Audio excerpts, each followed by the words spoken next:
वो billions of years पहले कैसे बने थे, यानी द बिग बैंग थ्योरी, उसके बारे में वो गहन अध्ययन करके बताता है। The James Webb Hubble telescope cost पड़ी थी नासा, ईएसए एंड सीएसए को। टोटल जो कॉस्ट थी वो $10 बिलियन थी। एरियन 5 बड़े बड़े मिरर थे जो कि प्योर 24 कैरेट गोल्ड से बने हैं। ये टोटल 1 लाख करोड़ रुपीस का प्रोजेक्ट था। सोच सकते हैं आप कितना ज़्यादा अमाउंट था। हो सकता है आईआर रेडिएशन को सेंस करता है इंफॉर्मेशन को कलेक्ट करने के लिए जो क्या आपने कभी स्टार्स की ओर देखकर ये सोचा है कि आखिर वो कौन सा स्टार है, वो कहाँ है? अगर आपने ये सोचा है, इसके बारे में कभी ऊपर देख के सोचा है, तो ये वीडियो आपके लिए है। Yes, you are the right audience to watch this. End तक आप इस वीडियो को देखिए, आपको सारे डाउट्स एंड सारे चीज़ों का सॉल्यूशन मिल जाएगा। इस क्वेश्चन का आंसर है the James Webb Hubble telescope. आप सोचेंगे ये कैसा आंसर है, तो चलिए अब हम वीडियो को स्टार्ट करते हैं। जेम्स वेब टेलीस्कोप एक ऐसा टेलीस्कोप है, एक बहुत ही बड़ा, जो कि स्पेस में डीप स्पेस में देखने के लिए एक ऐसा टेलीस्कोप भेजा गया जो कि 25 दिसंबर 2021 को लॉन्च किया गया by NASA, ESA and CSA. NASA America की एक स्पेस एजेंसी है एंड ईएसए यूरोप की स्पेस एजेंसी है और सीएसए कनाडा की स्पेस एजेंसी है। इसका मोटिव क्या था? ये साइंटिस्ट लोगों को दूर के जो स्टार्स होते हैं, गैलेक्सीज होते हैं, वो बिलियंस ऑफ ईयर्स पहले कैसे बने थे, यानी द बिग बैंग थ्योरी, उसके बारे में वो गहन अध्ययन करके बताता है the James Webb Hubble telescope. And यहाँ पर एक क्वेश्चन आता है कि जो जेम्स वेब हबल टेलीस्कोप है उसको बनाया कैसे गया, उसमें क्या क्या लगा और कैसे, कहाँ से ये लॉन्च हुआ, ठीक? तो जेम्स वेब हबल टेलीस्कोप जो है वो 1990s में इसकी प्लानिंग स्टार्ट हुई कि ऐसा कुछ हमें करना है।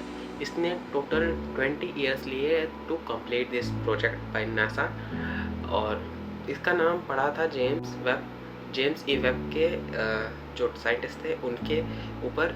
नासा के जो एक लीडर रहे हैं अपोलो मिशंस के दौरान, उनके ऊपर इसका नाम पड़ा था जेम्स वेब स्पेस टेलीस्कोप।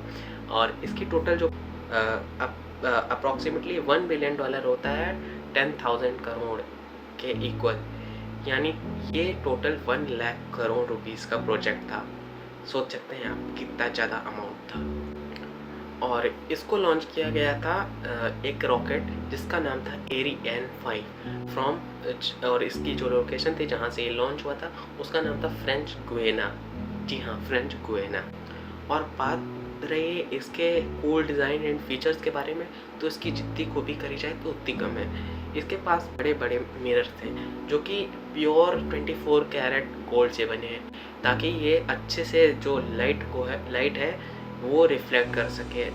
जितना अच्छा ये लाइट को रिफ्लेक्ट करेगा उतना अच्छा ये टेलीस्कोप काम करेगा। इस वजह से इसके पास गोल्ड के 18, सोने के 24 कैरेट के लगाए गए हैं 6.5 मीटर्स के गोल्ड के मिरर। और इसको एक सन शील्ड भी दी गई है ताकि जो सन से क्या कहते हैं गर्मी आए उससे ये बच सके और टेलीस्कोप कूल रखा जाए, क्योंकि इसका जो क्या कहते हैं फंक्शनिंग टेम्परेचर है वो बहुत ज़्यादा माइनस में है। यानी जो मून के कंपैरिजन में लगभग 70 to 80 डिग्री सेल्सियस माइनस में मून का जो रात में टेम्परेचर होता है उससे कम टेम्परेचर पे ये फंक्शन करता है। और ऐसा टेम्परेचर इसलिए रखा गया था ताकि जो हबल टेलीस्कोप की खुद की लाइट है उसको वो हबल टेलीस्कोप ना सेंस कर पाए, यानी जो खुद की इंफ्रारेड रेज है वो बहुत कम एमिट हो, क्योंकि ठंडी जगह पे ये कम होता है। और इसको जो जब ओपन करने की बारी आए तो इसको बहुत ही वेल मैनर्ड तरीके से स्पेस में खुलवाया गया था, वेरी केयरफुली। और रही बात कि ये कर क्या सकता है, तो ये बहुत कुछ कर सकता है। जेम्स वेब जो हबल टेलीस्कोप है, ऐसा कोई टेलीस्कोप हमने कभी पहले नहीं देखा था। ये यूज़ करता है आईआर रेडिएशन को सेंस करता है इंफॉर्मेशंस को कलेक्ट करने के लिए, जो कि एक हीट की तरह एक प्रकार होता है। इसी वजह से इसका फंक्शन टेम्परेचर बहुत माइनस में रखा गया था, ताकि जो मशीन जब खुद चले, जब जेम्स वेब टेलीस्कोप हो, तो उसका जो इंफ्रारेड रेज हो वो खुद ना डिटेक्ट करने लगे, जिससे कि एरर आ सकता है इंफॉर्मेशन में। और ये डस्ट के थ्रू भी देख सकता है स्पेस में, क्योंकि इसकी रिजोल्यूशन एकदम बहुत ज़्यादा फाइन है।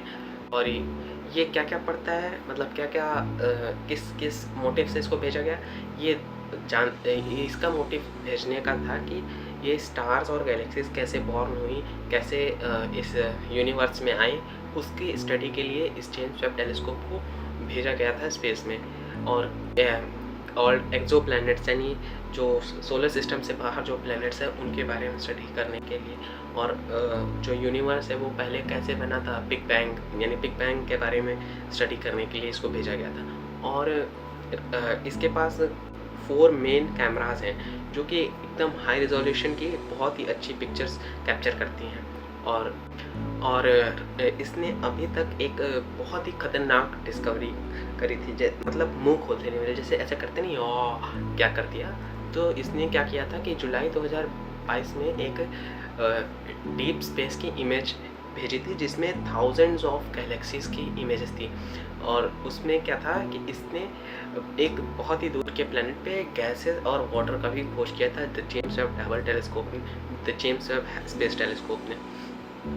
और इसने बहुत सारी पिक्चर्स ली स्टार्स की, नर्सरीज लाइक करीना नेबुला की, और इसने हेल्प की हमें ब्लैक होल्स के बारे में भी स्टडी करने में, और कैसे गैलेक्सीज ग्रो करती हैं, और बहुत सारे थे। और ये डार्क मैटर, मतलब जो बहुत ज़्यादा अंधेरा है जहाँ, उसकी भी पिक्चर बहुत अच्छे से क्या कहते हैं लेता है हाई रिजोल्यूशन में यूजिंग ग्रेविटी ट्रिक्स। जब ये लॉन्च हुआ था तो इसमें बहुत सारी प्रॉब्लम आई थी, अराउंड 300 प्रॉब्लम्स। मतलब अगर एक भी जगह एरर होती तो पूरा, मतलब 1 लाख करोड़ का जो प्रोजेक्ट था, यानी $10 बिलियन का जो प्रोजेक्ट था, वो पूरा फेल कर जाता और पैसा पानी में चला जाता, मतलब ख़राब हो जाता टोटल प्रोजेक्ट। तो इसमें बहुत सारी चैलेंजेस आए, अराउंड 300।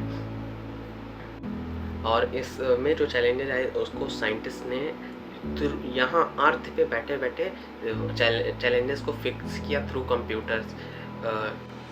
और इसकी जो समय अवधि है वो अप्रॉक्सीमेटली 10 to 20 ईयर्स तक ये फंक्शनिंग रहेगा। यानी अगर ये 2021 में भेजा गया तो अब से लेके ये 2031 to 2041 तक ये फंक्शनिंग में रहेगा। यानी ये हमें स्पेस से अब इंफॉर्मेशंस और हाई रिजोल्यूशन पिक्चर्स क्या कहते हैं उसके लिए स्टडी के लिए भेजता रहेगा। और फ्यूचर में इसके साथ कई टेलीस्कोप जो भेजे जाएंगे वो इस स्पेस टेलीस्कोप के साथ में सिंक्रोनाइज करके काम करेंगे, ताकि और अच्छा इंफॉर्मेशन स्पेस से अर्थ पे भेजा जा सके फॉर स्टडी। और जेम्स वेब स्पेस टेलीस्कोप जो है वो एक टाइम मशीन की तरह है, क्योंकि जब आप स्टार्स को देखते हैं तो वो आप प्रेजेंट के स्टार्स को नहीं देख रहे होते। ये कई मिनट का गैप हो सकता है, या कई आवर्स का गैप हो सकता है, या कई दिन का गैप हो सकता है। यानी आप जब ऊपर आसमान में देखते हैं तो आप जो स्पेस देखते हैं ऊपर आसमान में, ऊपर जब रात में तारे देखते हैं तो वो जो है कई मतलब पास्ट की होती हैं, क्योंकि लाइट को भी टाइम लगता है ट्रैवल करने। इसी तरह जब कोई स्टार्स लाइट एमिट करते हैं तो उसको वो डिस्टेंस पर डिपेंड करता है कि वो कितना ज़्यादा टाइम लेगा। इसी वजह से जो जेम्स वेब स्पेस टेलीस्कोप है वो जो पिक्चर्स लेगा वो बहुत ही मतलब दूर से आ रही हुई लाइट सी लेगा, क्योंकि जब सोर्स से निकलती है तो उसकी जो वेवलेंथ होती है बढ़ती चली जाती है।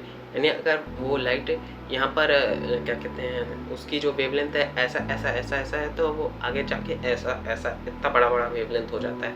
सोर्स से जैसे जैसे दूर जाते हैं तो वेवलेंथ बढ़ता है। और IR वो जो जेम्स वेब स्पेस टेलीस्कोप है वो IR सेंसिंग से हमें पहले बहुत पास्ट की मतलब कि पिक्चर्स हमें दे सकता है। जेम्स वेब टेलीस्कोप है तो इसी तरह से वो हमें पास्ट दिखाता है और हमें प्रेजेंट के बारे में और फ्यूचर के बारे में अंडरस्टैंड करने में हमें इंस्पायर करता है। ये एक ह्यूमन काइंड का एक बहुत अच्छा टूल है, बहुत ग्रेटेस्ट टूल है, और इसकी मदद से हम लोग यूनिवर्स को बहुत ज़्यादा एक्सप्लोर करेंगे और बहुत सारी इंफॉर्मेशन हम लोग गेन करेंगे इस जेम्स वेब स्पेस टेलीस्कोप की मदद से। मैंने टच किया